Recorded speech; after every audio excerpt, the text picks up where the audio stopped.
Metal-heads.de.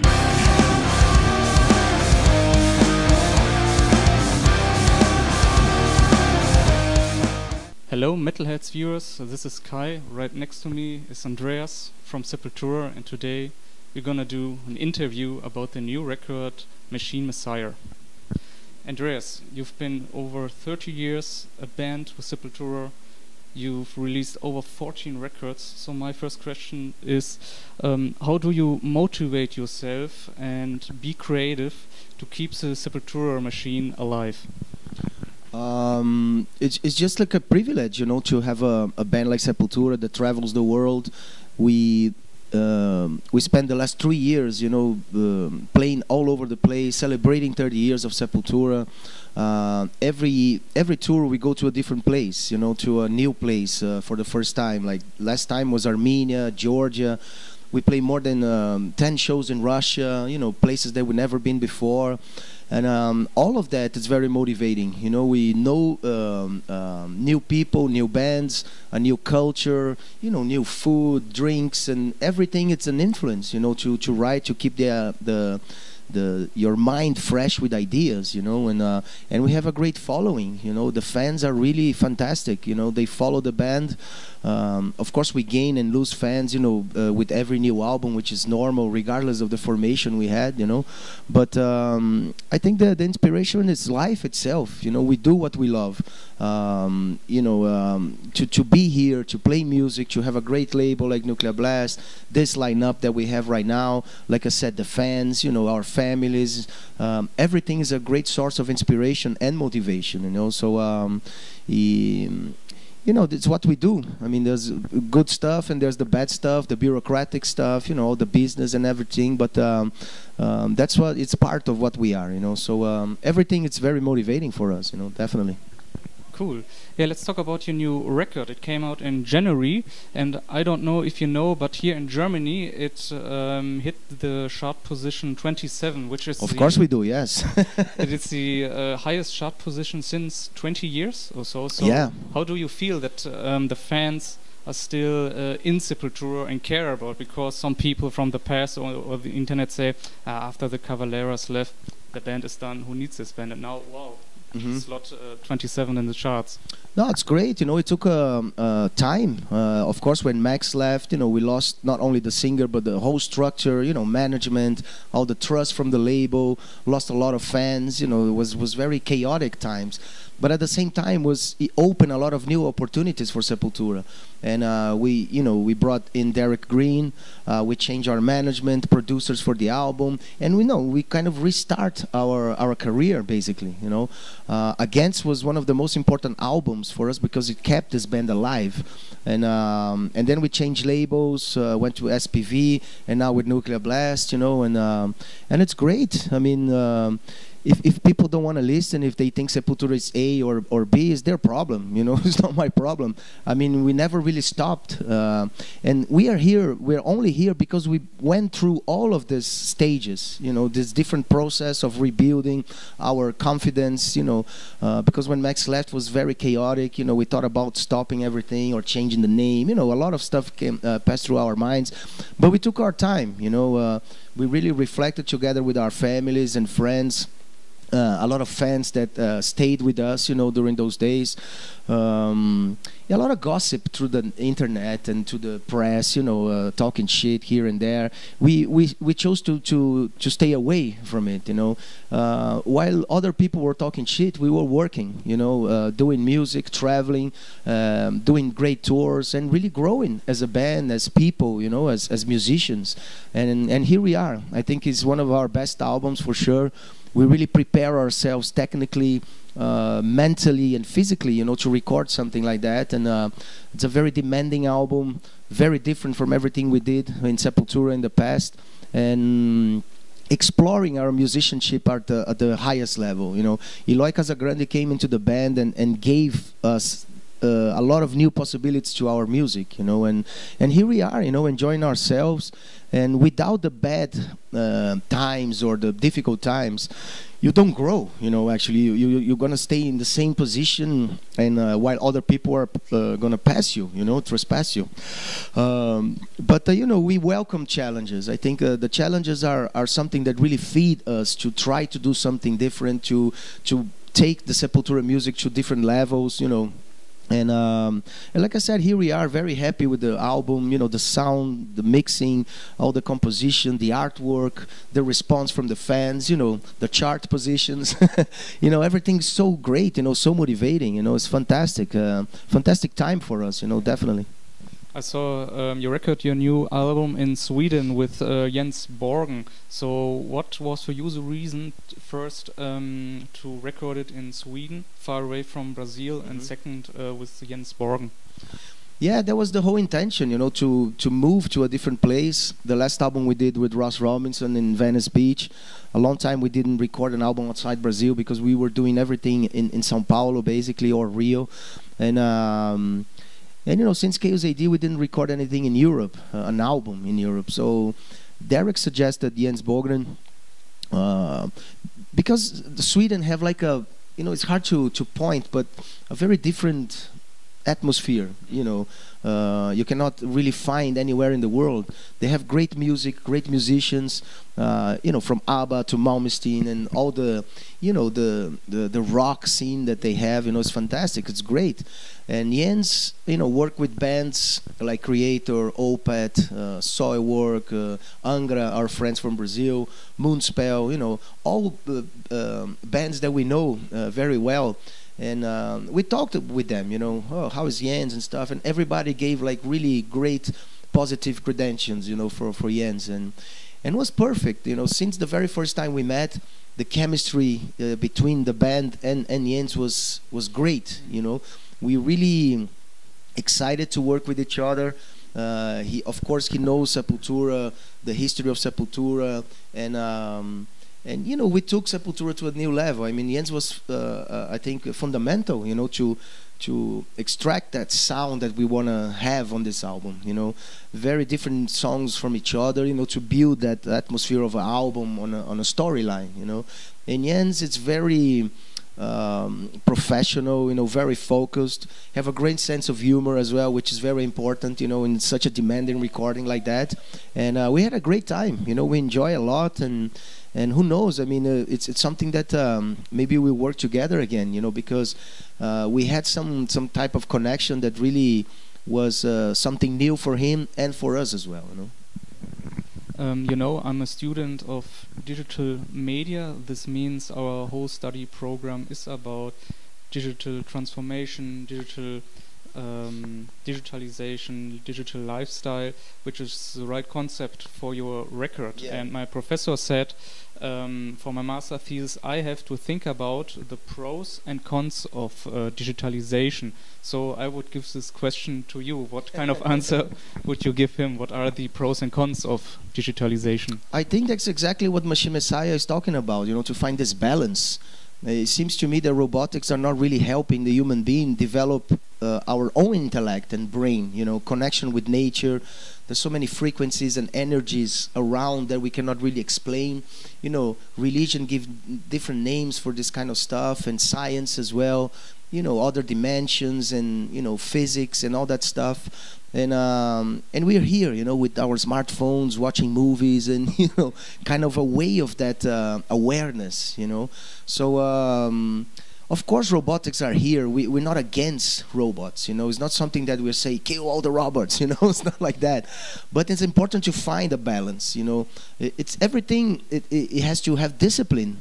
When you have your son, your daughter, or your children, you say, you have to wake up early, go to school, come back, lunch, homework, and then you can play a little video game, and then you play around with friends, football in the streets, whatever. So you have like a real balanced type of day, and not staying there like hours and hours, So it's all about discipline, really. People, it seems that they're very how can I put, like a drug, you know. They need that kind of stuff, you know. I mean, we all, I mean, I am included, you know, because we have our smartphones and stuff. It is also great, you know, to have those, because you can communicate, you know, with your family. We stay away for so many weeks or even months, you know, away from home and stuff, and you know, you can talk to them straight. This is amazing. This is really cool, you know.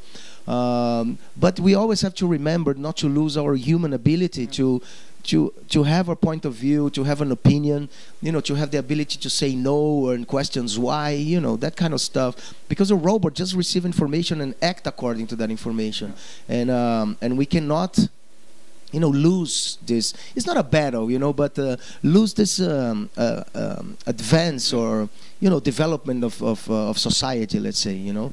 But yeah, Machine Messiah touches a lot of different subjects, you know, that really, of course, you know, is what we see today. It's not like a sci-fi futuristic idea, but what we see today, you know, people out there. And to try to find this balance, this discipline, you know, so we don't lose this human ability to talk to each other and look to each other, you know. And yes, I think Machine Messiah touches that, and it's cool because it's something that's happening now, and so we can communicate with anyone, anywhere. You know? So let's talk about your new music video, Phantom Self. There's a key scene, I would say. There's this runner who is cutting off his leg, and for me, it's kind of a metaphor that everybody wants to be something like, to be better, to see someone faster and stronger. Yeah. Faster and stronger. So I know that you like soccer, and me too. So would you say maybe people like Cristiano Ronaldo or Neymar, that they are doing drugs to push themselves to getting better, like in cycling, Tour de France, for example, there's every year drug abuse? Yeah, yeah. I mean, I cannot really say they are doing that because I have no base, you know, no information for that. But usually you see in every sport, you have that kind of illegal drugs, you know, to enhance performance and, you know, awareness and all that stuff, you know. So it's sad, you know, because sports is something that it's really portrayed as something very healthy, you know, do sports so you can have a healthier life. And then you see competition level, it's totally the opposite. You know, you see athletes having consequences in their late life, like, you know, you cannot walk properly, or he cannot really. I saw a football player now that have dementia, you know, because of too many headers, you know. Like the whole life, like training and, you know, playing, especially training, you know, because you're there like a repetition, you know, doing that stuff. Also in American football, NFL, you know, they have a lot of stuff, a lot of research about concussions, and really the you know, it's very powerful, you know, and that's something that is not in the spirit of competition on the game. You know, you really have to be healthy and use sports really to interact with people, not only winning. You know, I think it's like the Olympic Games. You know, it doesn't matter if you win. What matters is the you know, if you are interacting with other people and the competition level and stuff. Of course, winning is important, but it's not, you know, everything. You know, that's right. So. Yeah, I would, you know, you see that Neymar and Cristiano Ronaldo, if you see their, you know, since they were teenagers and stuff, they're really big and stuff. You know, in the 70s and the 80s, you didn't need to be an athlete to play football. You know, all people smoking and they drinking a lot, you know. They were like rock stars, you know. But nowadays, you really need to be an athlete, you know, because people are huge and very powerful, and especially, you know, the people from defense, you know, Tao and stuff. So the attackers have to be prepared themselves. And but yeah, I wish you know, people would be more honest about stuff, and you could have like a clear and clean competition, you know, without robots. Okay, sure. But you know, Pistorius, for instance, you know, he was competition with together with say normal. I don't like to use that word, but know what you know, mean. But it's like you said on a clip, you know, well, the guy's so faster than me. But it's not about the machine; it's about what you have inside, you know. Of course, Pistorius was a competition, but he didn't win all the stuff. You know, he was really together with the other athletes and stuff. You know, but it could be an option as well. You know, an option of life if you lose an arm or a leg or something. This is very positive. You know, very you know, helpful on the daily basis for anyone. You know. Do you know the term Smombie? Smombie? Yeah. No. It's a German youth word for zombie and smartphone. It's mixed and describes. Perfect. It describes people who are staring all the time on their smartphone, walking around. It Just was nominated 2 years ago. And it's an official German word, Smombie. Well, it's perfect. That. I mean, on the Phantom Cell video, we show that, you know, the Smombies. Well, I don't know. Smombies. Yeah, Smombies. Smombies. Yeah, and it's that because you're walking. They don't know where to run. And even on shows, you know, it's good thing that the metal crowd are not too much like that. You know, a few songs, you know, people, I'm going to film this, but they want to be there. Yeah, want to be more. Sing and, you know, look at the guitar, whatever, you know, drums and all that stuff, you know. Metal are more connected to reality, let's say, you know, which is great. Do you see maybe any difference from countries to countries, or is it like to say, oh yeah, you know, some people are filming or taking a picture? Or yeah, usually, of course, on most advanced technological countries like Europe and, you know, in general, like, you know, of course, Germany, Holland, England, the States, Canada, you see more interaction, but you go to places like Georgia or Armenia or Cuba, you know, it's completely different. You know, people still have a different kind of relationship with people, you know, which is used to be what we have before technology. You know? Okay. Today you are playing here in Essen. This area is very traditional for metal. And I know that you just play an hour set, and my question to this is, will you come back for the hardcore Sepultura fans and doing headline shows? Definitely. We have a plan to come back to Europe at the end of the year, doing our own tour. And you know, pretty soon we're gonna have news about it. You know, we are preparing something very special. You know, very different, something we never did before, and hopefully will work great. So, you know, be aware that we'll be back. Cool. Yeah, my last question is, I know that you are planning to release a Sepultura documentary. Yes. It's announced 2 years ago. Can you tell us a bit about the progress now? Yeah, it's finally done. Actually, you know, we the director. It's following the band the last 7-8 years almost. He went on different tours, went to Indonesia, Europe, States, everywhere with us. You know, also collecting, you know, interviews with a lot of different people, musicians and roadies, and I think it'll be very interesting, you know, to show how it is to be a part of a band like Sepultura, to have family, and not only for the metal crowd, but again, you know, for the normal for the normal crowd to see, you know, a trajectory of a band from Brazil and 33 years of a career and stuff, and very excited about. You know, it took a while, but you know, it's there's no other way to do something like that.